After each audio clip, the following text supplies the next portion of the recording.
अभी अभी एक अपडेट निकलकर सामने आ रहा है कि आदित्य L1 पर लगे high energy L1 orbiting X-ray spectrometer यानी H1L1 ने अक्टूबर को अपने पहले ऑब्जर्वेशन पीरियड के दौरान सोलर फ्लेयर्स के आवेगपूर्ण चरण को रिकॉर्ड किया है। H1L1 आज फास्ट टाइमिंग और हाई रेजोल्यूशन स्पेक्ट्रा के साथ सूर्य की उच्च ऊर्जा सोलर गतिविधि की निगरानी करने के लिए भेजा गया है, जिससे ऐसी जानकारी बाहर निकल कर आया है कि इसरो के वैज्ञानिकों ने चंद्रयान-3 की सफल लैंडिंग की तरह ही आदित्य L1 में फिर से खुशी की लहर देखने को मिल रहा है दोस्तों।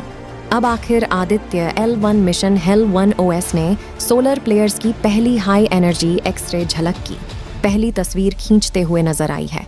आदित्य L1 की सबसे बड़ी कामयाबी मिली है दोस्तों, जिससे करोड़ों भारतीय जिसके लिए बेसब्री से इंतजार कर रहे थे, उनके चेहरे पर अब खुशहाली देखने को मिल रही है।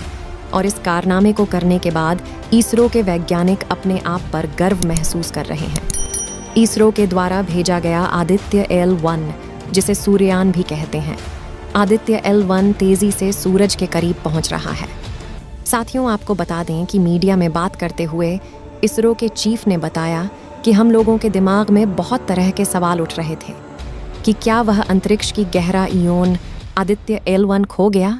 ऐसा आदित्य L1 क्या फिर एक बार राह पकड़ ली है? सूरज के तेज तापमान से खुद को कैसे बचाएगा? आदित्य L1 क्या सूर्य के रहस्य का अध्ययन करना काफी चुनौतीपूर्ण है दोस्तों। ऐसा ही जबरदस्त जानकारी जानने से पहले अगर आप एक सच्चे देशभक्त हैं तो इस वीडियो को अंत तक जरूर देखें तथा एक लाइक जरूर कर दीजिए और कमेंट बॉक्स में इसरो की मेहनत और कामयाबी के लिए जय हिंद जय इसरो जरूर लिखें। और साथ ही अगर अभी तक आपने हमारे चैनल को सब्सक्राइब नहीं किया है तो सब्सक्राइब जरूर से कर दें। तो चलिए दोस्तों, अपने टॉपिक पर आते हैं। सूर्य के रहस्य का अध्ययन करना काफी चुनौतीपूर्ण है क्योंकि इसके साथ का तापमान 9941 डिग्री फ़ारेनहाइट है। सूरज के बाहरी कोरोना का तापमान अभी तक मापा नहीं जा सका है।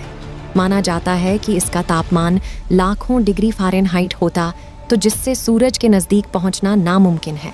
इसी को देखते हुए आदित्य L1 पृथ्वी और सूर्य के बीच की कुल दूरी के लगभग 1% दूरी 15 लाख किलोमीटर पर मौजूद अलार्म के पास की कक्षा तक जाएगा।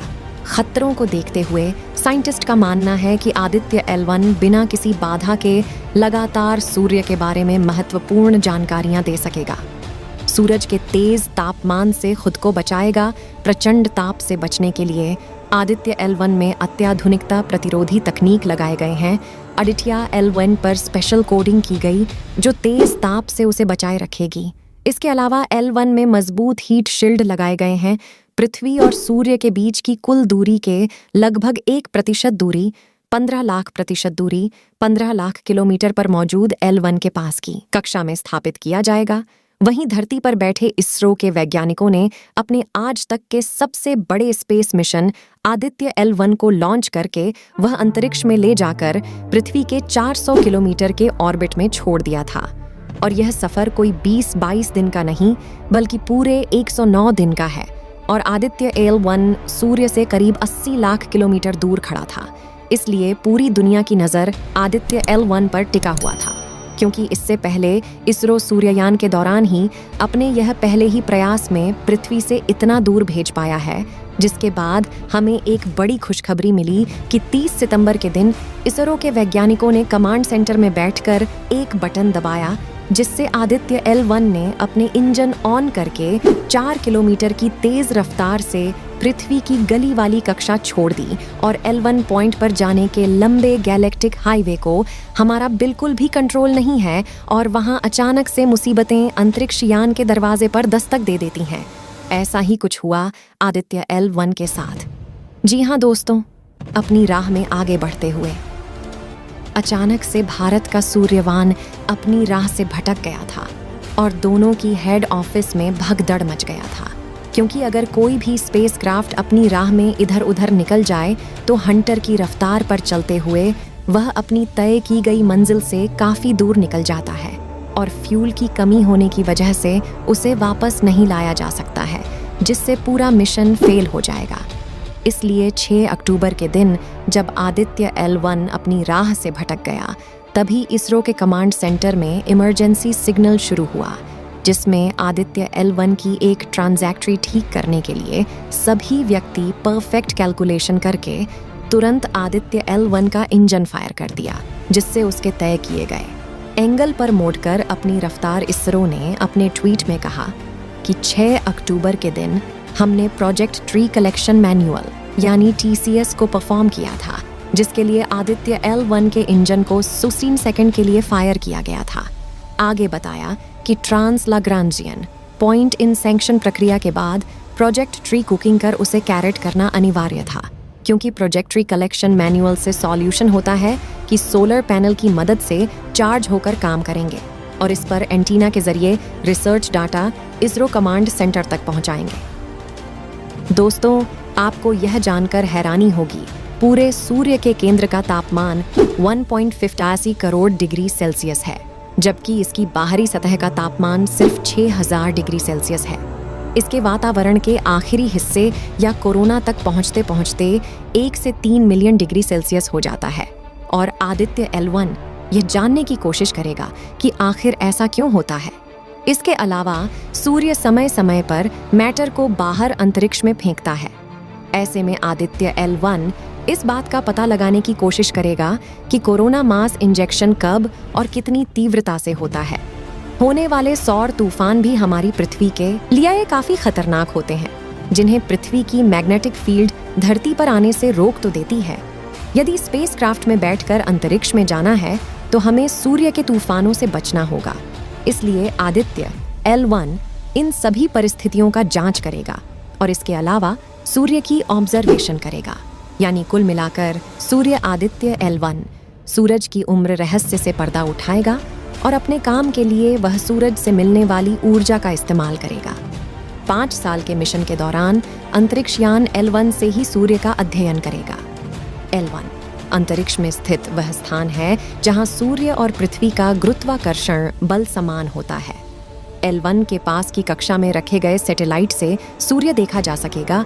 इसरो के वैज्ञानिकों ने आदित्य L1 और चंद्रयान 3 की सफलता को देखने से पहले मानव अंतरिक्ष मिशन गगनयान की भी टेस्टिंग 21 अक्टूबर को सफलतापूर्वक पूरा कर दिया गया है। इसरो के वैज्ञानिकों ने आदित्य L1 और चंद्रयान 3 की सफलता को देख जल्द ही भारत ने पहले मानव अंतरिक्ष मिशन गगनयान के परीक्षण को लगातार देखा गया। दोस्तों, इसरो के वैज्ञानिकों ने आदित्य L1 और चंद्रयान 3 की सफलता को देखकर मानव अंतरिक्ष सफलतापूर्वक पूरा कर दिया गया है। कोटा से लाइव परीक्षण किया गया। यह उन 20 बड़े परीक्षणों में से पहले है जिनकी इसरो ने निकट भविष्य के लिए योजना बनाई है। यह सब प्रधानमंत्री नरेंद्र मोदी के लक्ष्य को पूरा करने के प्रयास में है कि इसरो 2035 तक एक भारतीय अंतरिक्ष स्टेशन स्पेस में स्थापित करेगा और 2040 तक चंद्रमा पर भारतीय अंतरिक्ष यात्री को लॉन्च करेगा। भारत के मानव अंतरिक्ष कार्यक्रम के एक प्रमुख वैज्ञानिक अंतरिक्ष केंद्र इसरो के निदेशक डॉक्टर उन्नी कृष्णन नायर कहते हैं, गगनयान चुनौतीपूर्ण है लेकिन बहुत संभव है, क्योंकि भारत के पास सभी आवश्यक तकनीक है और सरकार द्वारा पहले ही 9,000 करोड़ रुपए स्वीकृत किए जा चुके हैं। प्रधानमंत्री नरेंद्र मोदी पहले ही घोषणा कर चुके हैं कि इसरो एक भारतीय अंतरिक्ष स्टेशन स्थापित करेगा और 2040 तक चंद्रमा पर एक भारतीय भेजेगा और हम जल्द ही चंद्रमा पर निवास करेंगे और 1.4 अरब की आबादी वाले देश भारत को पीछे नहीं छोड़ा जा सकता है। इस भारत को अपने स्वयं की क्षमता से अपने नागरिकों के लिए अंतरिक्ष तक स्वतंत्र पहुंच प्रदान करने की तैयारी कर रहा है। दोस्तों, पूरी दुनिया में हमारे भारत का नाम फैल चुका है। आप सभी लोगों को आदित्य L1 को सही सलामत बने रहने की शुभकामनाएं कमेंट्स के द्वारा दे सकते हैं। इस वीडियो को एक लाइक ज़रूर करें और अपने दोस्तों तक इस वीडियो को शेयर करें ताकि उन्हें भी जानकारी मिल सके। दोस्तों, हमारे वीडियो को देखते हैं लेकिन सब्सक्राइब नहीं करते हैं। प्लीज़ मेरे चैनल को सब्सक्राइब कर दें और बेल आइकन को ऑन पर सेलेक्ट करना बिल्कुल ना भूलें। दोस्तों, मेरे वीडियो को पूरा देखने के लिए आपको बहुत बहुत धन्यवाद।